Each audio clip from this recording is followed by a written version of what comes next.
So hello and welcome to Nirnay IAS. जैसे जैसे prelims exam पास आ रहा है, धीरे धीरे एंजाइटी घबराहट बढ़ती जा रही है। और अक्सर जब एग्जाम पास होता है तो एक नए नए लेवल के कंफ्यूजन स्टार्ट होते हैं कि अब कैसे होगा। और अभी तो फिर भी समय है, बहुत जल्दी जैसे ही अगला जनवरी खत्म होगा और आप फरवरी मिड पहुंचोगे, दिल की धड़कनें और तेज हो जाएंगी। और जब जो समझ में आ रहा होता है वो भी धीरे धीरे समझ में आना बंद हो जाता है। और इसीलिए आज अभी भी इतना इनफ टाइम है कि अगर आप बहुत डेडिकेटेड तैयारी कर लें, अपने ब्रेन को टाइमलाइंस दे दें और फिक्स्ड कर दें, हर दिन आपको आपका टारगेट दिखे, तो अभी भी बहुत आराम से आप इस एग्जाम को निकाल सकते हो। आज मेरा ये वीडियो बनाने का मकसद ये है कि हर बार हर साल एग्जाम आप कितनी भी पढ़ाई कर लो, अंत में ये लगता है कि एक महीना और मिल गया होता तो मैं इस एग्जाम को फोड़ देता। अगले साल दोगे और गलतियां करोगे तो भी यही लगेगा कि एक महीने मिल गया होता तो फोड़ देता। और जो सही तरीके से पढ़ेगा उसको कभी ये नहीं लगेगा, उसको ये पता होगा कि इतना कर सकते थे, जो बेस्ट कर सकते थे और जो मस्ट था वो हमने किया, सारी चीजें पूरी की और वो एग्जाम निकालेगा। तो ये वीडियो अंत तक देखना, खासकर 2026 का अगर एग्जाम देने वाले हो तो इस वीडियो को स्किप मत करना। 1.25 पे ही देखना, लेकिन पूरा देखना, बिकॉज इसमें हर वो बातें करूंगा, बताऊंगा जो आपको मई में और अप्रैल के हाफ जब बीत जाएगा उसके बाद एंजाइटी से बचा सकती है। तो ये अपने आप में प्रीलिम्स 2026 की स्ट्रेटेजी है। सबसे पहली बात ये कि अब आपको अपने दिमाग में एक कट ऑफ डेट बनानी पड़ेगी। आपको अपने दिमाग को ये बताना पड़ेगा कि भाई अब 80 दिन बचे हैं। आप मई को काउंट ही करना बंद कर दो। अब आप जो स्ट्रेटजी बनाओ उसमें अपने आप को और अपने दिमाग को ये बोलो कि हमारा जो एग्जाम है वो मई में नहीं है, या कह लो 1 मई को है, ताकि जो 20 दिन का आपके पास बफर बचे लगभग लगभग, उस बफर में आप फिर से 2 बार क्विकली रिवाइज कर सको वो शॉर्ट नोट्स, वो टेस्ट सीरीज जो आपने लगाई है। तो पहली गलती जो बच्चे करते हैं वो ये कि अरे अभी अभी भी बचा हुआ है। और दूसरी गलती जो बच्चे करते हैं वो ये कि वो अपने सब्जेक्ट वाइज टाइम को डिवाइड नहीं करते। अगर आप सब्जेक्ट वाइज टाइम को डिवाइड करते हो तो आप पाओगे कि कहीं ना कहीं एग्जैक्ट पता हो कि पॉलिटी के लिए मैंने 20 दिन दिए हैं, ज्योग्राफी के लिए 20 दिन दिए हैं, साइंस एंड टेक, और सब कुछ काउंट करोगे तो आपके दिमाग में एक टारगेट रहेगा कि यार पॉलिटी के लिए मैंने 20 डेज दिए थे और आज 25 डेज हो गए और मेरा पॉलिटी खत्म नहीं हुआ, यानी इट्स एन अलार्म। इसलिए आपको जरूरी है कि आप अपने एग्जाम के लिए कट ऑफ डेट सेट करो। तो exam date is fixed, exam date fix है, लेकिन आपकी अपनी डेडलाइन फिक्स नहीं होनी चाहिए। आपको डेडलाइन 15-20 दिन पहले रखनी है। तो आज इस वीडियो को जो भी देख रहे हैं उनको मैं ये कहना चाहता हूं कि आज से तुम अपनी पढ़ाई में एक पहला ट्विस्ट और चेंज ये लाओ कि अपने दिमाग को ये कहो कि मेरा एग्जाम 1 मई को है, 1 मई को है। एंड ट्रस्ट मी, अगर तुम अपने दिमाग को यह भरोसा दिला दो कि मेरा एग्जाम 1 तारीख को है, 1 ही मई को है, तो आपके दिमाग की एफिशिएंसी बढ़ जाएगी। बार बार अपने दिमाग को बिल्कुल भर दो कि 1 मई को मुझे एग्जाम देना है, क्योंकि मैं आपको कह रहा हूं अपने 10 साल के एक्सपीरियंस से, अगर एग्जाम के 20 दिन पहले आपका पूरा सिलेबस नहीं हुआ है और आपने उसके बाद भी 2 बार रिवीजन नहीं किया है, आपने जो टेस्ट सीरीज लगाई है उसको रिवाइज नहीं किया है, आपने करंट अफेयर्स रिवाइज नहीं किया है मल्टीपल टाइम्स, आपने स्टैटिक सब्जेक्ट्स को प्रॉपरली जो नोट्स बनाए थे, जो भी इंपॉर्टेंट चीजों के पॉलिटी के 10-20-25-30 पन्ने के नोट्स वो रिवाइज नहीं किए हैं, सीसैट के लिए टाइम नहीं निकाला है, तो प्रीलिम्स जितना कट थ्रोट कंपटीशन हो चुका है बहुत डिफिकल्ट हो जाएगा। तो आपको पहली बात, यूपीएससी भले ही मई में होगा पर आखिरी दिन तक तैयारी नहीं चलनी है। तैयारी इस तरह से करिए कि अप्रैल में आपकी तैयारी खत्म हो चुकी हो, क्योंकि लास्ट के 20-25 दिन अगर आपने मान लीजिए लास्ट के 20 दिन साइंस एंड टेक के लिए रख दिया, लास्ट के 20 दिन आपने एनवायरमेंट के लिए रख दिया, इतना प्रेशर होगा आपके ऊपर कि उस समय जो साइंस एंड टेक और एनवायरमेंट पढ़ने की सोचोगे दिमाग में कुछ नहीं जाएगा। तो जो भी पहली बार खत्म करना है उसको बहुत पहले खत्म कर लेना है, अदरवाइज बहुत मुश्किल पड़ने वाली है आखिरी समय में। So please try to understand कि हमें अपनी तैयारी को आखिरी मोमेंट तक नहीं ले जाना है। आपको एक सेल्फ डिफाइंड प्रिपरेशन की डेडलाइन सेट करनी है जो काफी पहले हो, आपके एग्जाम से काफी पहले हो, और वो मैं आपके लिए सेट करना चाहता हूं 1 मई। आप ऐसी तैयारी करो, अज्यूम कर लो कि एग्जाम 1 मई को है, एज्यूम कर लो कि ये एग्जाम 1 मई को है, तब आपकी तैयारी अच्छे से हो पाएगी। अब इसके बाद देखो, why the final phase matters the most. ये वो फेज है आखिरी 3-4 महीने का कि साल भर आपने अच्छे से पढ़ाई की है और अभी गलतियां की तो भी एग्जाम से बाहर, और साल भर नहीं पढ़ाई की है और उसके बाद भी गलतियां की तो डेफिनेटली बाहर। अब ये 4 महीने मेक इट और ब्रेक इट वाले हैं।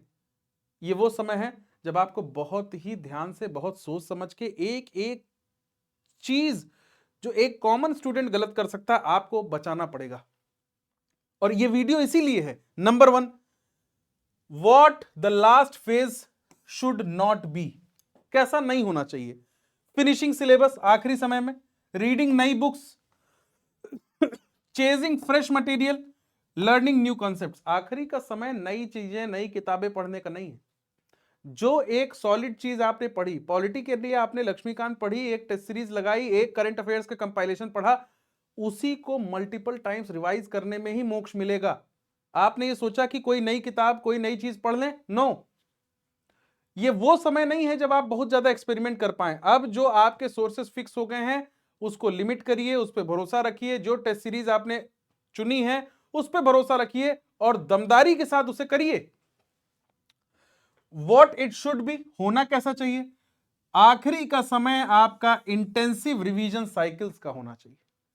आखिरी का समय आपका इंटेंसिव रिवीजन साइकिल्स का होना चाहिए, रेगुलर मॉक टेस्ट का होना चाहिए, डिटेल्ड टेस्ट एनालिसिस का होना चाहिए, और रिकॉल को स्ट्रेंथनिंग करने का टाइम होना चाहिए। देखिए मैं आपको बताऊं कि अगर आपने, पहली गलती यह है कि अगर आपका स्टैटिक ही कंप्लीट नहीं है, सपोज करो फंडामेंटल राइट्स, पॉलिटी की मैं बात करूं, fundamental rights, parliament, constitutional bodies, आप अभी भी टाल रहे हो तो सबसे बड़ी गलती तो ये। और आप इसमें भी लक्ष्मीकांत सर की भी किताब से पढ़ते हो या किसी भी किताब से पढ़ते हो तो दूसरी बड़ी गलती जो बच्चे करते हैं वो ये कि उसको जीरो से, हर बार वो शुरू से, वो वही प्रीएम्बल बार बार पढ़ेंगे, वो वही यूनियन एंड टेरिटरी बार बार पढ़ने की कोशिश करेंगे। ये सबसे बड़ी गलती। आपको अब प्रायोरिटाइज करना पड़ेगा कि एग्जाम पर्सपेक्टिव से क्या बहुत ज्यादा इंपॉर्टेंट है। अगर आप प्रायोरिटाइज नहीं करते हो, अगर आप प्रायोरिटाइज नहीं करते हो तो भी आपसे मिस्टेक होगी। जैसे कुछ चैप्टर्स हर सब्जेक्ट के ऐसे होंगे, कुछ टॉपिक्स हर सब्जेक्ट के लिए इंपॉर्टेंट होंगे जिनके आने की संभावना बहुत ज्यादा है, कॉस्ट बेनिफिट में बहुत फायदेमंद है। जैसे कि अगर आप ये सोचो कि क्या फंडामेंटल राइट डीपीएसपी, इससे सवाल नहीं आएगा, आना तय है। लेजिस्लेचर से सवाल, पार्लियामेंट से स्पेशली तय है, सुप्रीम कोर्ट, हाई कोर्ट से तय है, प्रेसिडेंट गवर्नर से 100% फिक्स है, हिस्टोरिकल बैकग्राउंड से फिक्स है। तो आपको करना क्या चाहिए कि आपको प्रीवियस ईयर क्वेश्चंस को, पिछले साल, यहीं पे गेम आता है प्रीवियस ईयर क्वेश्चन का। अगर एक बच्चे ने पूरे 10-12 साल के, खासकर मैं ये कहता हूं कि 2000 बच्चे पूछते हैं सर प्रीवियस ईयर क्वेश्चन कहां से लगाएं, कहां से मतलब किस ईयर से लगाएं। तो मैं ये कहता हूं कि आप कम से कम 2013 के बाद के सारे प्रीवियस ईयर क्वेश्चन लगा लीजिए, और कम से कम आपको बदलता हुआ पैटर्न दिखेगा और इंपॉर्टेंट टॉपिक्स दिखेंगे, इंपॉर्टेंट एरियाज दिखेंगे जहां से सवाल आते हैं। आपने अगर 10 साल के पूरे पॉलिटी के टॉपिक्स नोट किए और अपने प्रिपरेशन में यह सुनिश्चित कर लिया कि इनमें से कोई टॉपिक नहीं छूट रहा है, तो आप ये मान के चलिए यू आर थ्रू। अगर हिस्ट्री में, मॉडर्न हिस्ट्री में सोशल रिलीजियस रिफॉर्म मूवमेंट आता है, ट्राइबल एंड पेजेंट मूवमेंट आता है, तो आपको पढ़ना है, वॉइस रॉयज इंपॉर्टेंट हैं, तो आपका तैयार होना चाहिए। So the first important thing which you should do is you should have priority list of every subject before you begin your before you try to give final shape to your preparation, if you are oblivion to the important topics, you are in the wrong direction. आप गलत दिशा में हो, आप गलत दिशा में हो। अगर आप मान लीजिए प्रियम्बल को 4 बार पढ़ रहे हो, आप लक्ष्मीकांत में यूनिट 8 के बाद के जो टॉपिक्स हैं उसको बार बार पढ़ रहे हो और अपना टाइम वेस्ट कर रहे हो, तो डेफिनेटली गलत दिशा में जा रहे हो। आपको, अगर आपका पार्लियामेंट टॉपिक नहीं तैयार है, फंडामेंटल राइट नहीं तैयार है, हिस्टोरिकल बैकग्राउंड नहीं तैयार है, तो आप टाइम अपना वेस्ट नॉन कॉन्स्टिट्यूशनल बॉडी के किसी चैप्टर में नहीं कर सकते। पहले जो प्रायोरिटी पे रखना पड़ेगा, हर सब्जेक्ट की कुछ इंपॉर्टेंट प्रायोरिटी टॉपिक्स होंगे, और वो कहां से पता चलेगा? वो पता चलेगा प्रीवियस ईयर क्वेश्चन से। आपके टीचर ने आपको क्लास में बताया होगा, जैसे मैं पॉलिटी के लिए अपने स्टूडेंट्स को एक एक टॉपिक बताता हूं, और ये वो समय है जब आप टेस्ट सीरीज ज्यादा से ज्यादा सॉल्व करें। प्लीज ट्राई टू अंडरस्टैंड कि इस एग्जाम को, प्रीलिम्स की बात मैं अगर करूं तो प्रीलिम्स बिना स्टैटिक पोर्शन के मजबूती के किसी का नहीं निकलता। एक बड़ी कॉमन मिस्टेक बच्चों की यह है कि उनको लगता है कि हम करंट अफेयर्स, ऑब्सेशन है करंट अफेयर्स का। बुराई नहीं है करंट अफेयर्स पढ़ने में, लेकिन हर चीज का कॉस्ट बेनिफिट रेशियो भी देखना पड़ेगा। आप करंट अफेयर्स को टाइम तो बहुत दिए और पता चला आपका आउटपुट कितना आया, 10-15 सवाल में से 10 सवाल में से 3 सवाल सही हुए, क्या फायदा निकला? लेकिन अगर आपने पार्लियामेंट चैप्टर का सवाल गलत किया, मॉनेटरी पॉलिसी का सवाल गलत किया, मॉडर्न हिस्ट्री में वॉइसरॉय का सवाल गलत किया, कांग्रेस सेशंस का सवाल गलत किया, ज्योग्राफी में लेट से ओशन करंट्स का सवाल गलत किया, तो ये एग्जाम आपको माफ नहीं करेगा। यानी सबसे इंपॉर्टेंट चीज है प्रायोरिटाइजेशन, और प्रायोरिटाइजेशन के बाद प्लीज इंश्योर कि आपका स्टैटिक टॉपिक मजबूत हो, क्योंकि जब तक स्टैटिक मजबूत नहीं होगा आप ठीक से टेस्ट सीरीज नहीं लगाओगे, और जब तक टेस्ट सीरीज नहीं लगाओगे तब तक आपको ये पता ही नहीं चलेगा कि एग्जाम हॉल में आपसे गलतियां होती क्या हैं। आपको कभी नहीं पता चलेगा कि एग्जाम हॉल में आपसे क्या गलतियां होती हैं। You should be able to know पहले से, प्रायर, कि मैं क्वेश्चन में नॉट नहीं पढ़ता हूं, मैं क्वेश्चन के सारे ऑप्शंस नहीं पढ़ता हूं और जल्दबाजी में गलत करता हूं। जब भी मैं आसान सवाल देखता हूं ओवर एक्साइटेड होता हूं और वहां पे सिली मिस्टेक करता हूं और निगेटिव मार्क्स लेके आता हूं। तो आपको ये समझना पड़ेगा आपको कि आपकी अपनी क्या मिस्टेक्स हैं, क्या वीकनेसेस हैं, उसको आप टेस्ट सीरीज में ही आइडेंटिफाई कर सकते हो और कोई तरीका नहीं। और टेस्ट सीरीज से पहले स्टैटिक मजबूत हो, प्रॉपर रिवीजन हो।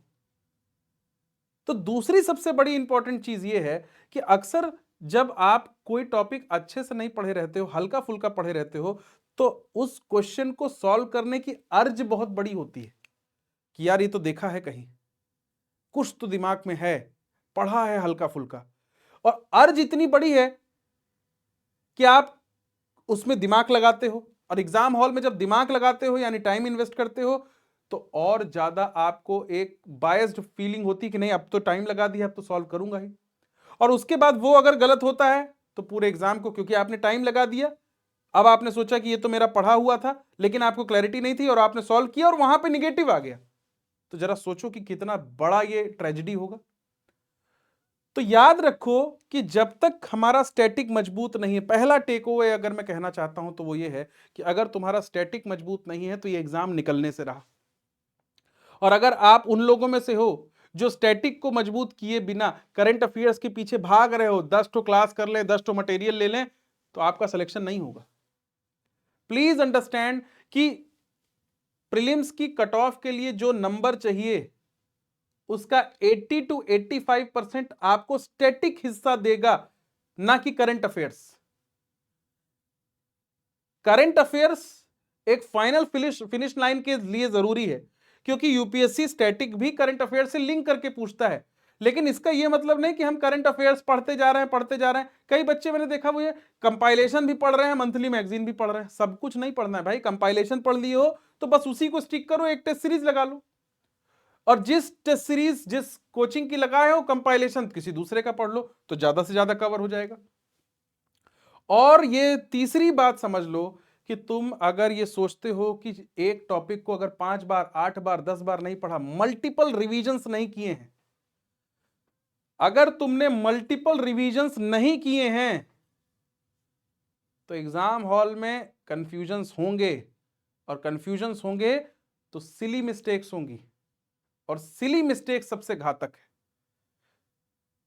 तो ये मैं अगर लिखूं कि सबसे पहली चीज आपको जो करनी है वो ये कि 1 मई को आप अपना मान लीजिए कि मेरा एग्जाम है, एक डेट सेट कर लीजिए दिमाग में। दूसरा, सब्जेक्ट वाइज भी प्रायोरिटाइज करिए। हर सब्जेक्ट का बराबर आउटपुट नहीं आता, किस सब्जेक्ट में मेहनत करके ज्यादा आउटपुट आएगा ये प्रायोरिटाइज करिए अपनी स्ट्रेंथ और वीकनेस के बेसिस पे। उसके बाद टॉपिक वाइज प्रायोरिटाइज करिए, उसके बाद टॉपिक वाइज प्रायोरिटाइज करिए कि पॉलिटी भी पढ़ना है, क्योंकि पॉलिटी इजीली 25 क्वेश्चन नंबर दे सकता है प्रीलिम्स के लिए। तो मुझे पॉलिटी में वो कौन कौन से चैप्टर हैं जिसके आने की संभावना बहुत ज्यादा है और जिनको छोड़ के गया तो पक्का नुकसान होने वाला है। उसके बाद जब आप ये खत्म कर लें तो अपना डेडलाइन सेट करिए टॉपिक प्रायोरिटाइज के बाद कि मुझे सपोज नेक्स्ट 15 डेज में पॉलिटी फिनिश करनी है, आपको ये करना है। और जी जान लगा दीजिए कि 15 दिन में नहीं हुई तो इसका मतलब पॉलिटी को अगर मैंने किसी दूसरे सब्जेक्ट का समय दिया तो वो दूसरा सब्जेक्ट कमजोर हो जाएगा। और अब जिस तरह के कट थ्रोट कंपटीशन में है, आपने पॉलिटी के तो आप विद्वान बन गए, कठिन से कठिन क्वेश्चन सही कर दिया, लेकिन इंडस वैली सिविलाइजेशन एंशिएंट पूरी छोड़ के गए और इंडस वैली का बेसिक क्वेश्चन गलत कराए, जैनिज्म बुद्धिज्म का बेसिक क्वेश्चन गलत कराए, तो एग्जाम मुश्किल हुआ है आपका क्वालिफाई करना। यानी दूसरा इंपॉर्टेंट रूल ये समझ लीजिए कि अगर आपको एग्जाम क्वालिफाई करना है तो किसी भी कीमत पे आसान सवाल गलत नहीं होने चाहिए। You can not afford to miss easy questions. आसान सवाल आप गलत नहीं कर सकते, किसी भी कीमत पे आसान सवाल आप गलत नहीं कर सकते। अगर आपने आसान सवाल गलत किया तो ये एग्जाम माफ नहीं करेगा आपको। और आपकी अपनी एग्जाम हॉल स्ट्रेटेजी जो सबकी अपनी यूनिक होती है वो होना मस्ट है। तो how the mind shapes your preparation, दिमाग को आप ट्रिक कर सकते हो। दिमाग एक ऐसी चीज है कि आप अगर सोचते सोचते सोच लो कि किसी डर से डर सकते हो, दिमाग की वो हालत है। दिमाग का ही तो सारा गेम है। अगर आप दिमाग को ये भरोसा दिला दो कि मेरे पास अब 90 दिन बचे हैं, पूरा सिलेबस 90 दिन में खत्म करना ही है, तो ये दिमाग वो डिवाइस है कि आपको 90 दिन में, इलास्टिसिटी होती है, दिमाग आपको करके देगा 90 दिन में।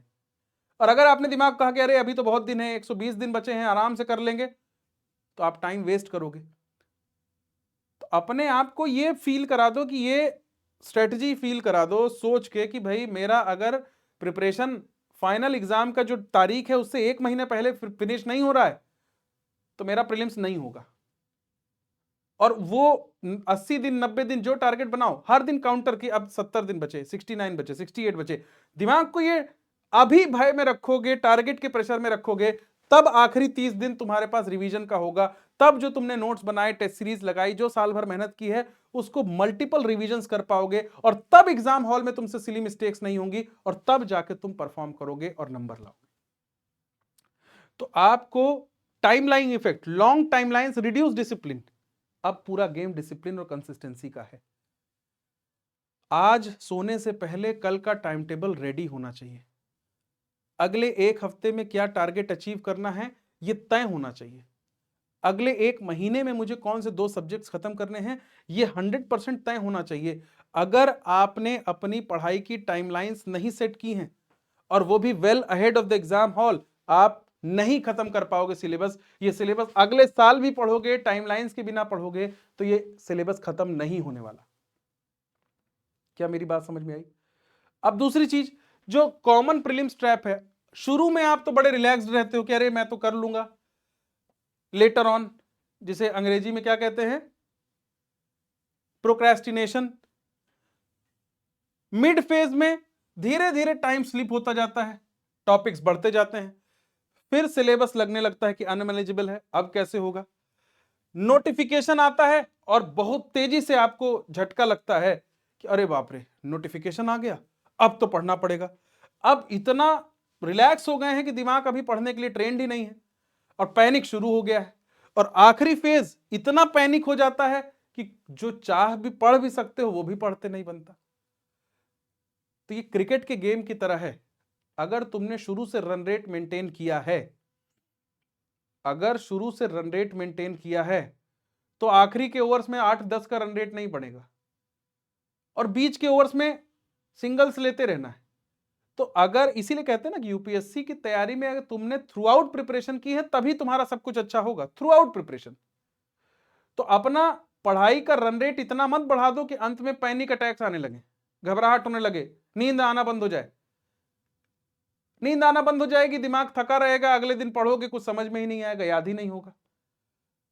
जितना पहले से पढ़े रहोगे उतना अंत में लगेगा कि ओके, मैं बड़े आराम से रिवाइज कर रहा हूं, मेरा तो सब तैयार है, अब तो मुझे रिवीजन करना है। तो आप पहली बात तो अपनी डेडलाइन तय करिए फाइनल एग्जाम से 6 से 8 हफ्ते पहले, और उसको डिफाइन करिए और उस प्लान को नॉन निगोशिएबल बनाइए कि मुझे ये करना ही है, किसी भी कीमत पे मुझे एग्जाम से बहुत पहले इसे खत्म करना है। क्योंकि अगर आपने नहीं किया ये तो नहीं होगा ये। और मैं फिर कह रहा हूं कि याद रखिए, ये एग्जाम आपको वहां तक पहुंचा सकता है जहां आज भारत के कंट्रोलर ऑडिटर जनरल हैं। ये एग्जाम आपको नेशनल सिक्योरिटी एडवाइजर आज जहां पे हैं अजीत डोभाल साहब, जो देश के लिए हीरो जैसे हैं, आज एस जयशंकर साहब जहां पे हैं, आज अश्विनी वैष्णव साहब जहां पे हैं, वहां तक की यात्रा इसी एग्जाम ने कुछ लोगों को तय कराई है। और अगर आप इतनी बड़ी यात्रा और इतनी बड़ी सफलता के लिए लापरवाही कर सकते हो तो आपको ये एग्जाम फिर आपके लिए नहीं है ये एग्जाम। ठीक है, तो सिलेबस क्लोजर करना ही पड़ेगा। और सिलेबस क्लोजर का मतलब क्या है कि आपके जब सारे स्टैटिक सब्जेक्ट्स कंप्लीटेड हों, आपने तैयारी कहते किसे हैं, ये जो स्लाइड अंग्रेजी में आपको पीछे दिख रही है, एक्चुअली तैयारी कहते किसे हैं कि हां मैंने पूरी तैयारी की। कब आप श्योर हो सकते हैं कि मेरा सिलेक्शन होके रहेगा, जब आपके सारे स्टैटिक सब्जेक्ट कंप्लीट हों, जब आपने सारे मल्टीपल रिवीजंस किए हों हर सब्जेक्ट के, हर इंपॉर्टेंट टॉपिक के, जब आपने थॉरोली प्रीवियस ईयर क्वेश्चन का तो ऐसा होना चाहिए कि टीचर को रटा हो ना रटा हो, पॉलिटी का क्वेश्चन, इकोनॉमी का क्वेश्चन, साइंस एंड टेक का क्वेश्चन, मॉडर्न हिस्ट्री का क्वेश्चन, आपके मुंह जबानी होना चाहिए कि ये क्वेश्चन देखते ही 2018 का आया हुआ क्वेश्चन है, इसमें ये कैच था, अरे प्रियम्बल का ये क्वेश्चन ये तो 2016 में आया हुआ है।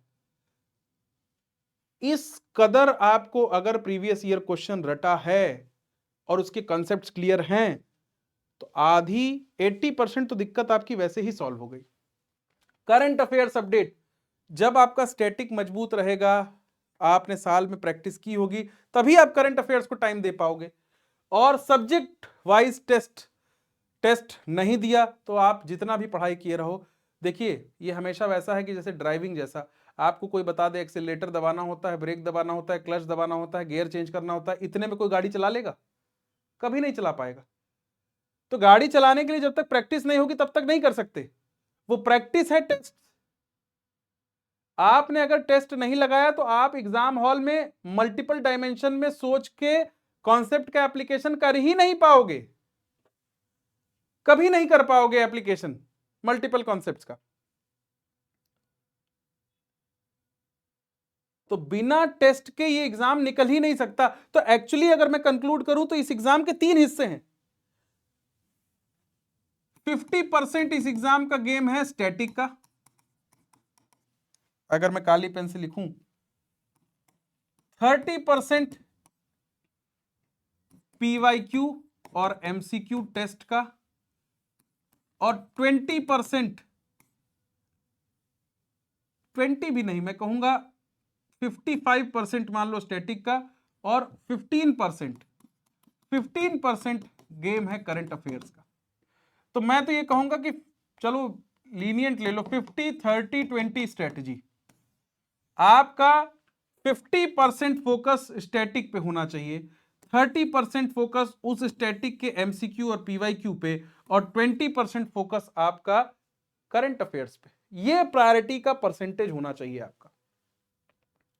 मेरी बात समझ में आई? ये प्रायोरिटी का परसेंटेज होना चाहिए। और याद रखिए, इस स्ट्रेटेजी से आपको अंत में क्या होगा, सबसे बड़ा फायदा होगा कि आप एंजाइटी को एलिमिनेट कर पाओगे। क्योंकि ये एग्जाम, अगर आप एंजाइटी कैरी करके गए, अगर आप उनमें से हुए कि रात के 2 बजे तक पढ़ रहे हो एग्जाम के एक दिन पहले, तो एस्पिरेंट्स एंड लर्नर्स, ये एग्जाम आपके लिए नहीं। अगर आप डिस्ट्रैक्शन से बचना चाहते हो, रैंडम एडिशन से बचना चाहते हो, जबरदस्ती के शॉर्टकट्स के लिए अनरिलायबल नए सोर्सेस के पीछे भागने से बचना चाहते हो, तो पहले से पढ़ाई करो। रिकॉल करना भी, आदमी, कई बच्चे कहते हैं सर याद नहीं आ रहा, भूल जाते हैं। सब भूलते हैं, लेकिन कौन कम भूलेगा? जो जितनी बार पढ़ेगा वो उतना कम भूलेगा। आप जितनी बार पढ़ोगे उतना कम भूलोगे। और confidence is the key. Exam में आप सबको पता है, ये मेरे बताने की चीज नहीं है, कि ये एग्जाम आपका पेशेंस और कॉन्फिडेंस दोनों टेस्ट करेगा।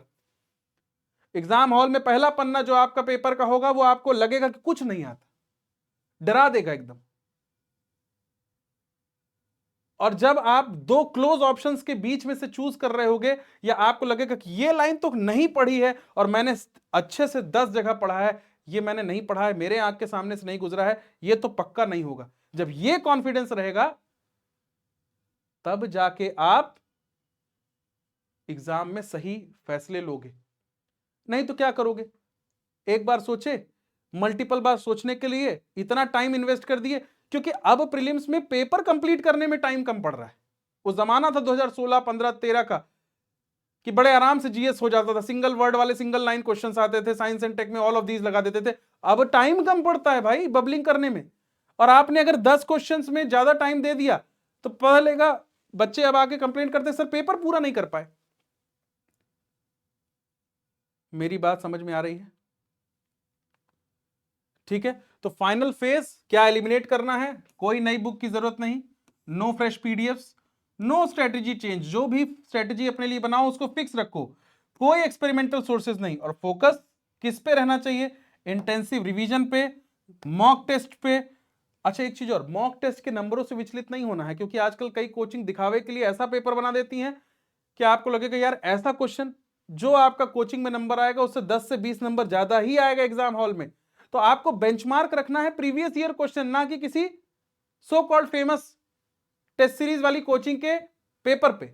और आपको टेस्ट एनालिसिस, क्योंकि टेस्ट का एनालिसिस जब आप करोगे तभी आप जान पाओगे कि आपसे गलतियां होती क्या हैं। विदाउट एनालिसिस आप कभी गलतियां नहीं जान पाओगे, और तभी आप अपने वीक एरियाज पे वर्क कर पाओगे। ओके, तो उम्मीद करता हूं ये वीडियो आपके लिए 360 डिग्री आपके प्रिपरेशन में मदद करेगा। आपको बहुत बड़ी कॉन्सेप्चुअल क्लैरिटी आई होगी। और अगर ये वीडियो आपके लिए थोड़ा भी बेनिफिशियल रहा, तो अपना प्यार और ऐसी वीडियो बनाने के लिए मोटिवेशन कमेंट में जरूर कमेंट करें, और एक लाइक जरूर करें। और निर्णय आईएएस के कोर्सेज के लिए आप कूपन कोड जो इस्तेमाल कर सकते हैं वो है STMAX। You can use coupon code STMAX for any course. और क्रैश कोर्स जो हमारा चल रहा है वो 1749 में आप हमारे क्रैश कोर्स को ज्वाइन कर सकते हैं। 2 EMI 3500 रुपए में, जिसमें test series, live classes, mentorship by officer सब कुछ मिलता है, और सिलेक्शन होने पे पैसा भी वापस मिलता है। और मेरे टेलीग्राम चैनल से, ये संकल्प बैच के लिए STMAX, और मेरे टेलीग्राम चैनल के लिए आपका ये सामने लिंक है। Thank you so much. जय हिंद, टेक केयर।